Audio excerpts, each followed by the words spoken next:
Hello everyone, my name is Keshav Peswani and I work as a principal engineer. Over the last 10 years of my experience in the software development world, I've built and designed a lot of highly scalable systems that can ingest more than a million events in a second. One of the common problems when we are designing such systems is the choice of a database. People like us, we try to figure out how or which database should we use that would suit our use case. This primarily depends on three major things, which is the functional requirements of the platform or the system that you're trying to build, non-functional requirements, and the long-term vision for the system. Like how much traffic do you anticipate in the longer term, and whether the database can scale up to live up to that much demands. In this series, what we'll see is how to choose the right database. And there are various kinds of databases, relational and non-relational. Relational being like SQL, Postgres, MySQL, and non-relational being Cassandra, MongoDB, SkylarDB, and there are various non-SQL databases available in the open source world as well. We'll see which database to choose, what is the architecture of the database, what are the trade-offs when we use a database, and where do we fit in terms of our requirement. The first thing that we'll talk about in this series is CAP theorem. It is the fundamental for any database theory. This theorem was termed by Eric Brewer, and what this theorem talks about is three major aspects. First, consistency. Second, availability. And third, partition tolerance. So what this theorem talks about is in a distributed environment, either consistency can work with availability, or consistency can work with partition tolerance, or availability can work with partition tolerance.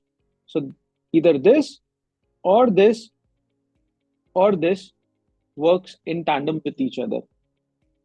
Let's try to first understand what is consistency, availability, and partition tolerance. Consistency is the thing that you, whenever a question is asked about to you, you'll always give the right answer, or you'll not give an answer. If you don't know the answer, you'll never give an answer. Whereas availability talks about that whenever a question is asked to you, you'll always give an answer, irrespective of the fact whether the answer is right or wrong.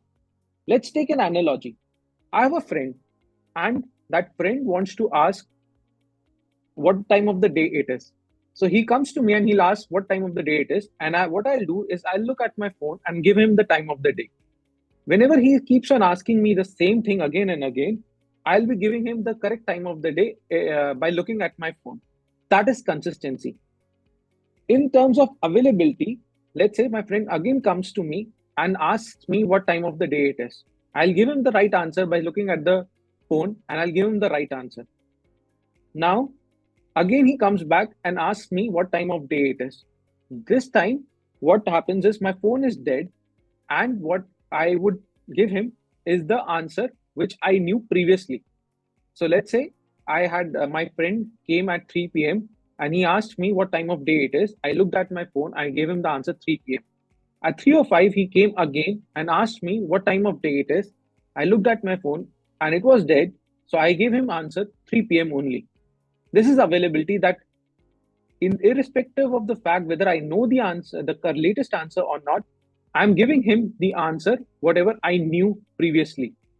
Whereas in the case of consistency, I wouldn't have given him the answer if my phone was dead. And what is partition tolerance? Partition tolerance is that if in case of or in case of any network failure that happens, the system is still operational. This is very important in the world of distributed systems, that even if there is a network failure, the system that is there is still operational. When I say system is still operational, it means a part of the system is still operational, and that is partition tolerance. Now, in a distributed database system or distributed world, partition tolerance is generally or constant, I would say. We generally choose between A and C, and that's where people try to struggle a lot. because they cannot understand where we should use A and where we should use C.